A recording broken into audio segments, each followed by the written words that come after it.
Um homem que administra mal um estado desses vir aqui em Brasília e mandar no resto do Brasil é um erro. É como eu pegar o técnico de um time de futebol que está na Série D e colocar ele para administrar a seleção brasileira. Quem é realmente o Renan Santos?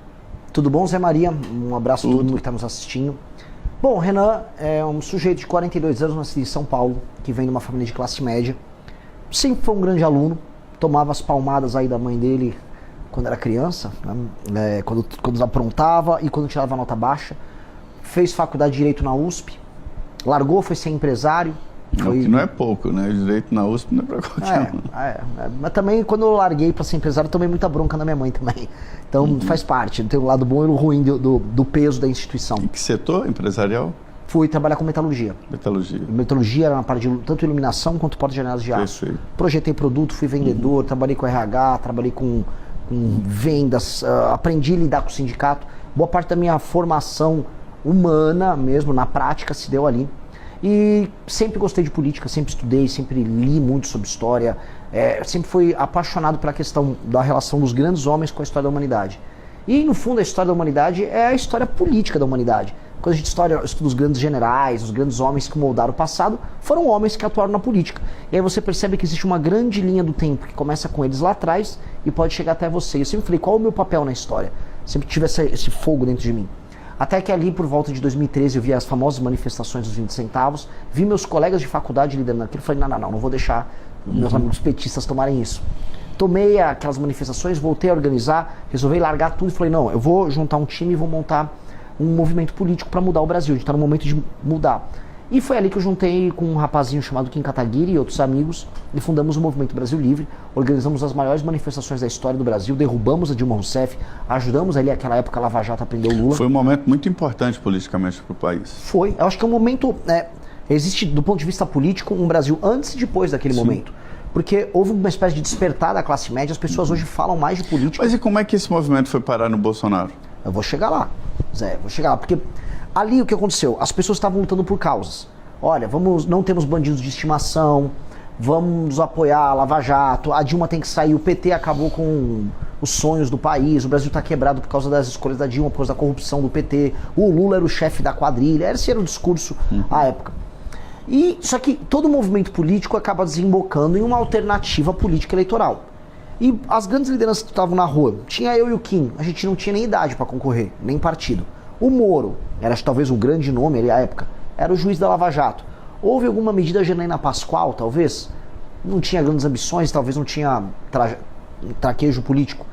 Tinha um capitão ali, andando, gravando vídeos, e ele meio que acabou catalisando aquele processo ao redor dele, e acho que rolou muito à época o famoso se não tem tu, vai tu mesmo, né?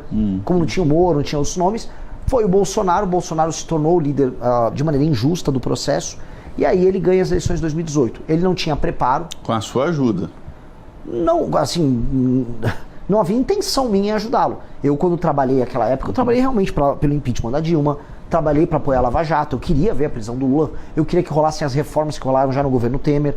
Eu apoiei muito, eu vou dar um exemplo, como eu e o Bolsonaro somos diferentes nisso. À época, no governo Temer, a gente apoiou a PEC do teto e a reforma trabalhista. O Bolsonaro nunca opinou sobre esses assuntos. Depois veio a reforma da Previdência e o Bolsonaro fez discurso contra, tanto ele quanto o Eduardo, que era filho dele.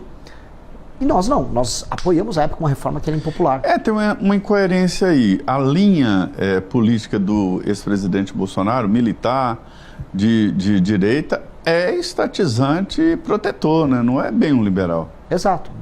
Então, por isso que houve um choque quando ele entra no poder, porque aquele Bolsonaro, que era um sindicalista dos militares, ele se torna um presidente que precisava fazer reformas liberais. E aí ele tinha um Paulo Guedes que tinha esse discurso, os mercados acreditavam, e aí o Bolsonaro passava esses sinais contraditórios para as pessoas.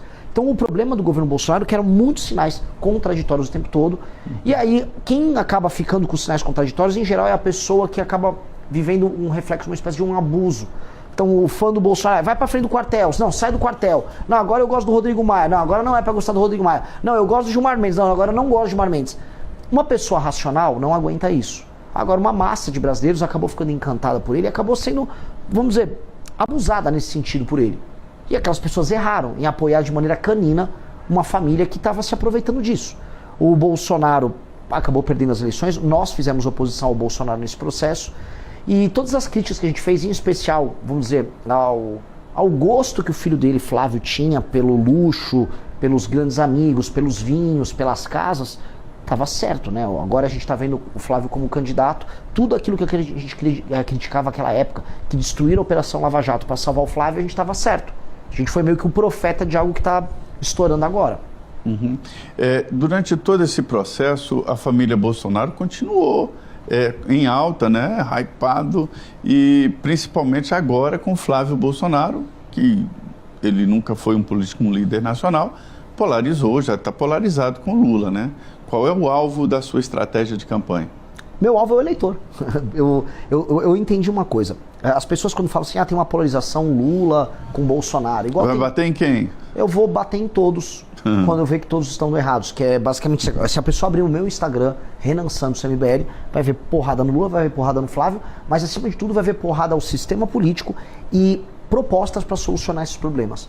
Eu tô aí ao longo da pré-campanha tacando proposta na cabeça de todo mundo, trazendo ideias para solucionar, por exemplo, os superpoderes do Centrão, a relação STF, Congresso e Presidência da República, como a gente reformar o sistema educacional nosso, como lidar com a questão das terras raras, mas ao mesmo tempo, se o Lula está envolvido no Banco Master e tudo nos leva a crer que o Partido dos Trabalhadores está envolvido até o pescoço lá, eu vou falar. Mesma coisa do Bolsonaro. Se eu dizer quem não está aqui, viu? Porque pelo jeito, só eu que não... Zé Maria está aqui em Brasília, tem que tomar cuidado. Já já o Zé Maria aparece numa festa em Trancoso. Não me convidado para essa festa. Graças a Deus, tenho certeza que não. Você é decente, mas muita gente foi convocada, Zé. Assim, me assusta quando começou a aparecer o escândalo do Master, vamos dizer, a natureza das autoridades que estavam ali no... Né, ele tentou, vamos ser sérios, ele tentou comprar todo mundo e uma parte bem grande das autoridades topou. Eu acho que foi por isso que ele quebrou, porque esse pessoal aqui é caro, ele comprou demais. Né? É verdade. E eu estou vendo que a sua campanha está indo, né? Está performando e rapidamente, de quem não era conhecido nacionalmente. E como é que o senhor vai fazer? Usar muito as mídias, as plataformas sociais? Zé, nosso partido tem 6 meses de idade. 6 meses, é um bebê. Não é fácil criar um partido, né?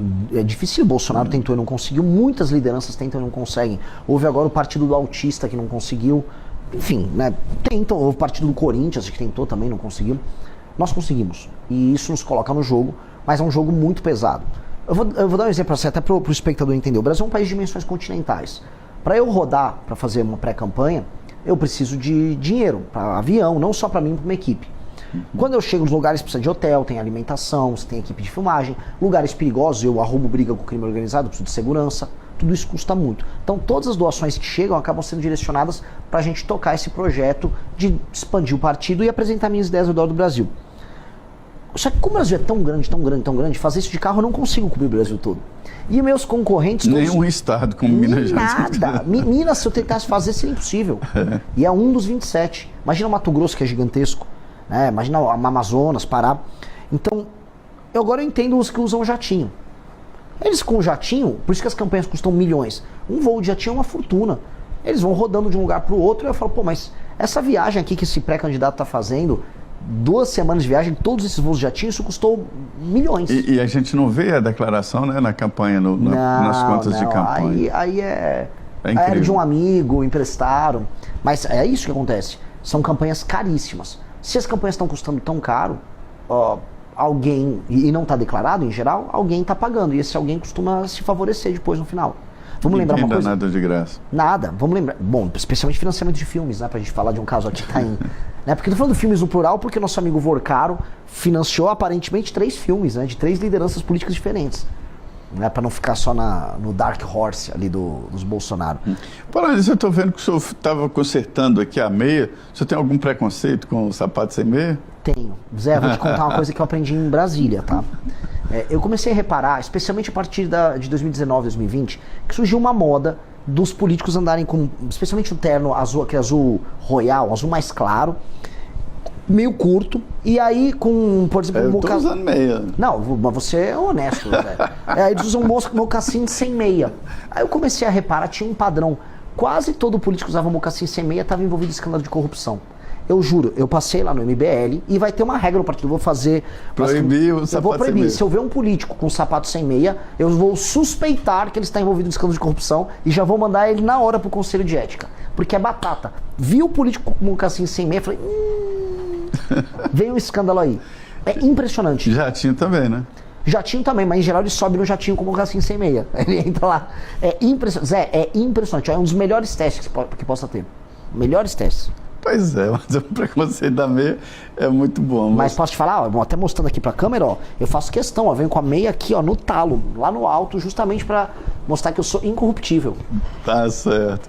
E aí, nessa pré-campanha, o senhor tem andado, né, pelo país. Qual é a reação das pessoas ao seu discurso?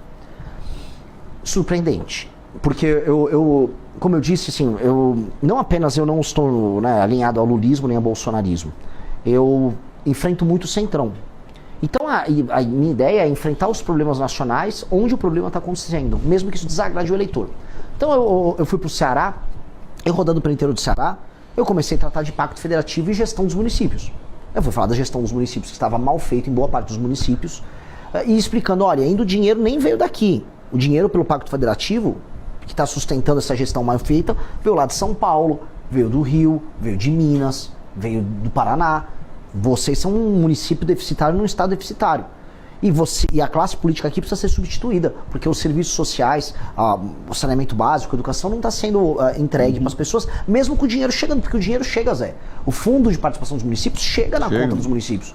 Muitos municípios dependem do FPM. A maioria. Município pequeno, mais de 98%. O que eu acho um erro, viu? Eu acho que todo município deveria existir, ou então deixar de existir um extra, uma obra, tudo bem, mas depender fundamentalmente de fundo... Eu sou bem claro, um critério para a administração dos municípios, no projeto nosso chama Lei de Responsabilidade Gerencial, é o município se tornar independente do ponto de vista financeiro. E outra, nós vamos ter que fundir municípios. Não dá para ter um monte de município insolvente. Câmara de Vereadores, municípios, secretaria disso. Exato, que é um critério, Zé, que é assustador.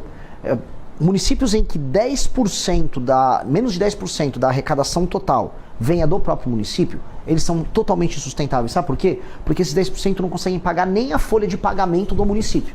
Ou seja, se o município não é capaz de arrecadar o dinheiro para pagar os próprios funcionários, ele está só tirando o dinheiro das pessoas. Para nada, inutilmente. Então é meio que desesperadora a situação dos municípios brasileiros. Houve ali logo depois da Constituinte de 88 um boom, criaram vários municípios. Mais de 1.000 municípios. Municípios de 800 mil habitantes e tal.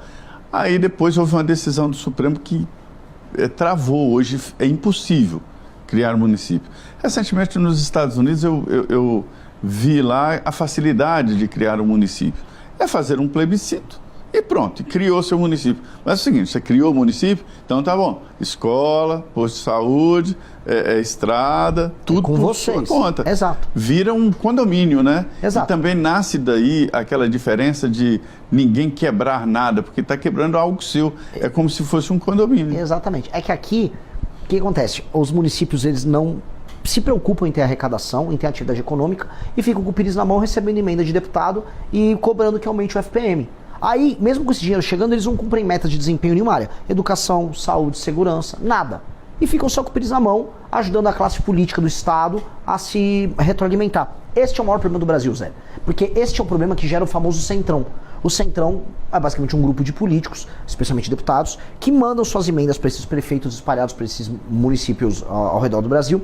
E esses prefeitos não têm nenhum compromisso em melhorar a vida das pessoas. Eles geram os votos para os caras do centrão, desviam um pedaço de emenda, usa o caixa 2 da emenda para comprar voto aqui e ali, reelege o político deputado, esse deputado fica lá em Brasília com uma faca no pescoço do presidente, não importa qual, e o ciclo roda. A vida não melhora, só que quem está pagando essa conta? Um outro Brasil que está trabalhando e produzindo. Então tem um Brasil que trabalha e produz e paga a conta dessa improdutividade, e tem um Brasil improdutivo. O que nós precisamos fazer? Botar o Brasil improdutivo para trabalhar. Não dá mais para viver com o Brasil improdutivo mandando. E eu vou até te fazer quase uma provocação, quase como se eu fosse um entrevistador, mas você conhece Brasília. Quem manda no Brasil são representantes do Amapá, Maranhão, Piauí, Rondônia, Roraima. Ou seja, os estados menos produtivos do Brasil têm uma representação política maior do que os mais produtivos. É ou não é? Isso foi armado durante o processo constituinte. Sim. Norte e Nordeste se uniram contra o Sul e Sudeste. E aí impuseram primeiro uma barreira. São Paulo teria mais de 100 deputados, mas foi embarreirado em 70. Só pode ter 70. E um município pequeno tem no mínimo 8 deputados federais e 3 senadores. É o caso do Amapá, que tem 750 mil habitantes, tem 8 deputados federais, 3 senadores, o presidente do Senado e o líder do governo no Senado. Isso tudo é Amapá. E o IDH e as de lá? emendas? Eu não sei para onde vai tanto dinheiro.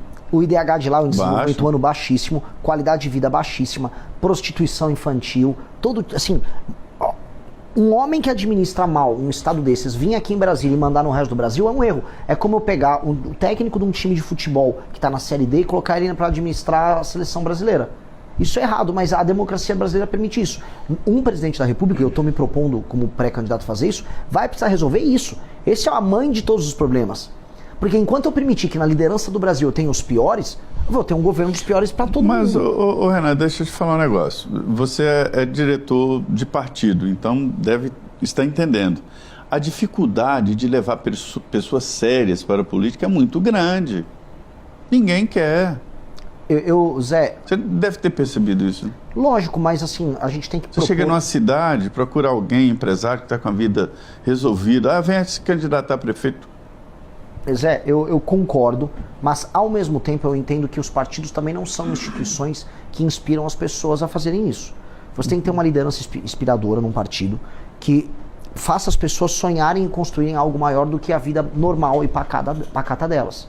Os líderes partidários no Brasil, quase todos são envolvidos em escândalo de corrupção ou não têm posição política nenhuma. Quando eu vou e rodo o Brasil, modéstia à parte, assim, estou aqui falando na maior humildade, eu sou presidente de partido. Eu convoco todo mundo, vamos participar desse sonho, vamos participar dessa construção. As pessoas percebem que eu não sou rico, que eu não quero ficar rico com política, que meu time não está com isso, meu time está afim de fazer o sacrifício.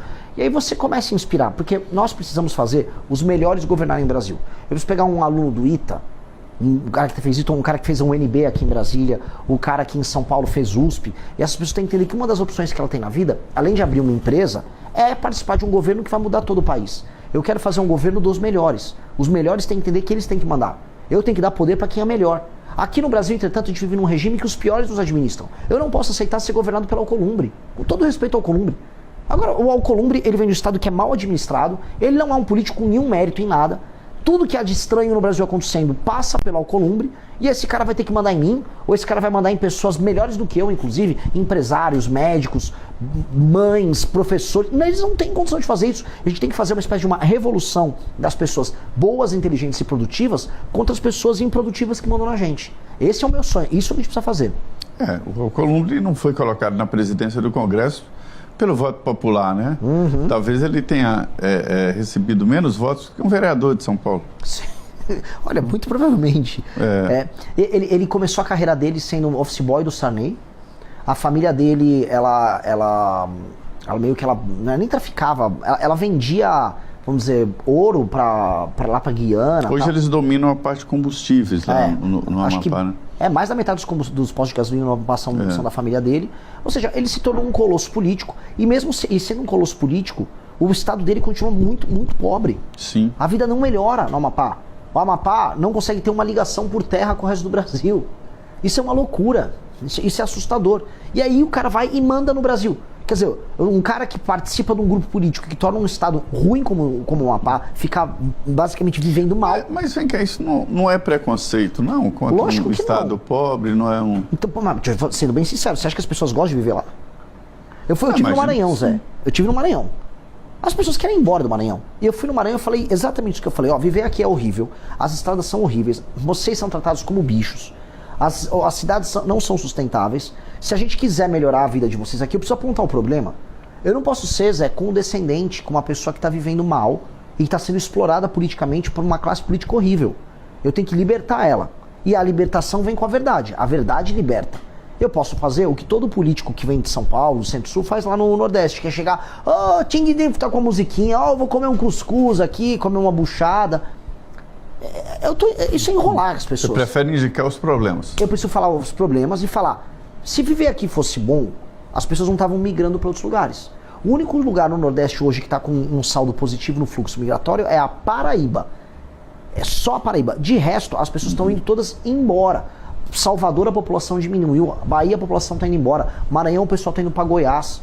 Pará, que não é Nordeste, mesma coisa. O pessoal do Pará está indo embora. Eu estive nessa semana lá em Recife, para comemoração dos 20 anos do blog do Magno, conversava com um empresário muito bom, Eduardo Monteiro, E ele falando exatamente da administração da Paraíba, né? Que não é de agora, né? Já vem sendo administrado um estado superavitário. Sim. Talvez o segredo esteja exatamente no controle fiscal, né?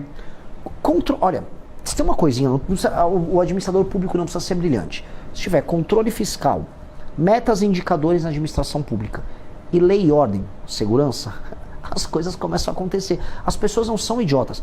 Lá no Nordeste, as pessoas não são imbecis. Nem um pouco. Se você prover meios para que as pessoas possam trabalhar e viver a vida delas, elas resolvem a vida delas. Agora, o Estado está em permanente estado de sabotagem com essas pessoas. Uma coisa que eu vi, por exemplo, sul do Maranhão. O Maranhão é um lugar muito mal administrado. O agro chegou lá. Está em balsas. Os gaúchos Exato. A gauchada juntou com os maranhenses, chegou um cearense, os paraenses estão no meio. Tá andando. Agora ninguém dá estrada para eles. O cara não consegue escoar a produção dele porque não tem estrada. Ele tem segurança também, porque é perigoso morar no Maranhão. Se o Estado fizer o básico, eles se resolvem. Então tem um problema aqui, porque, vamos dizer, a classe política nos estados do Nordeste e do Norte também, ela é especialmente ruim. Não estou falando que no Centro-Sul a classe política é boa, não. Temos graves problemas. Só que definitivamente, quando eu comparo, não é igual. Não é igual. Se eu comparar o Eduardo Leite, governador do Rio Grande do Sul, com o governador lá, com o Brandão, lá no Maranhão, não é igual. O Brandão é 1000 vezes pior do que o Eduardo Leite. E os políticos ao redor do Brandão são 1000 vezes piores do que os políticos ao redor do Eduardo Leite. Mesmo eu não concordando com o Eduardo Leite, muitas coisas na linha dele. O Eduardo Leite apenas é melhor. O Tarcísio em São Paulo, ele é melhor do que o Jerônimo na Bahia. Efetivamente. E o time que o Tarcísio tem é melhor. Posso não concordar muita coisa com o Tarcísio, mas é melhor. Então, eu preciso superar essa classe política muito ruim que está fazendo a vida das pessoas, especialmente nas regiões norte e nordeste, ser ruim. Por isso que elas estão indo embora. Você falou muito aí em desequilíbrios, né? Desequilíbrios regionais. Eu sempre pergunto o porquê da América do Sul nunca se desenvolver, né? O continente europeu se desenvolveu, foi lá para frente, a América do Norte, e a América do Sul ficou presa, que a Argentina que houve um momento que se desenvolveu. E aí, a conclusão que eu chego, o diagnóstico, é a política mal feita. Sim, são as instituições, é a forma como o capital humano é gerido. O maior ativo que um país tem não são riquezas naturais. Agora a gente vai falar só de terra rara agora no Brasil. É o capital humano. Se você não cria capital humano, o seu país vai ser uma porcaria. E como é que cria o capital humano? Não só investir em educação, mas ter um ambiente de negócios bons em que as pessoas enriqueçam. As pessoas enriquecerem e você investir na educação delas, uma coisa retroalimenta a outra. E fazer as pessoas ganharem dinheiro é ter um regime de competitividade que aumente a produtividade das pessoas. Ou seja, um Estado tenha regras simples, que não cobre muitos impostos, que os serviços sociais funcionem, que os contratos são cumpridos, que contratar e demitir uma pessoa seja fácil, como é nos melhores lugares do mundo, que abrir e fechar uma empresa não seja difícil, não seja um crime você fechar uma empresa, como acontece aqui no Brasil, para as pessoas poderem tomar risco e empreender, que ter energia elétrica abundante e barata não seja um absurdo, que ter uma estrada que ligue uma cidade a outra também não seja, nossa, um grande investimento. É o básico. Quando você entrega esse básico, você consegue fazer com que as pessoas possam fazer negócio entre si, criar empresas, gerar riqueza, estudarem e se capacitarem. E aí você faz com que o capital humano puxe todo o resto. Um recurso natural, como as terras raras que nós temos no Brasil, sem capital humano, só são um monte de pedregulho. Então, eu vou dar um exemplo das terras raras, porque todo mundo está falando sobre isso, ninguém sabe sobre esse assunto. O Brasil tem 20% das reservas mundiais de terras raras. A nova economia desse século vai depender disso. Se você pedir hoje para uma empresa brasileira conseguir não só tirar essas terras raras da terra e processar, não tem uma empresa brasileira que consiga fazer isso. O processamento das terras raras, que é separar esses componentes dessa pedra bruta, é super custoso. É um processo que... 1% eu acho que é gerido aqui no Brasil, né? É 1% da produção mundial. E o processamento, em geral, mandam tudo para a China fazer. A China processa mais de 90% das terras raras do mundo. E ela acha que ela minera coisa de 70%. Ou seja, o mundo manda para a China processar. O que a China tem nas terras raras? Capital humano. Hoje, a gente não tem um capital humano. A gente não investiu em capital humano, porque o Brasil não liga para o capital humano. Então, não tem um capital humano, eu não vou conseguir processar a própria riqueza. Veja, quando o Brasil fez esse investimento em capital humano, Zé, a gente investiu lá nos anos 60, 70 para ter a Embrapa. Mandou um monte de gente para estudar lá fora. Aí você teve, vamos dizer, a capacitação também das escolas de agricultura no Brasil. Teve Viçosa, teve Exalc, teve inúmeras. Que você formou uma massa de agrônomos que resolveram a terra do Brasil, que você conhece, né? Acho que você é da área. A terra não é boa no Brasil, a terra do Brasil é complicada. Eu estudei na escola pública federal lá em Barbacena. agropecuária. E assim, teve que preparar a terra, o cerrado, a acidez do cerrado. Esses técnicos criaram o agro super desenvolvido que nós temos. E a Embraer? Foi o investimento que a gente fez no ITA. O que tem em comum tanto a Embrapa quanto o ITA? Tecnologia capital humano. Capital humano. É isso, formou gente que sabe pensar. Nós temos que formar gente que sabe pensar. A América Latina não quis fazer isso. Ô Renan, uma conversa boa, ela é muito rápida. Só para encerrar, a disputa pela presidência, ela é justa? É uma disputa justa? Uma eleição equilibrada? Ela é como ela é. Ela é como ela é. Ela nunca vai ser completamente justa, mas você tem que ter força e você tem que falar a verdade e aí você quebra todas as diferenças. É isso que eu acredito. E eu não vou reclamar, eu não vou chorar as dores de quem tem menos recursos do que os demais.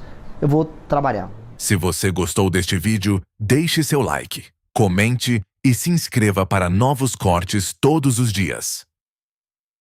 O futuro é glorioso.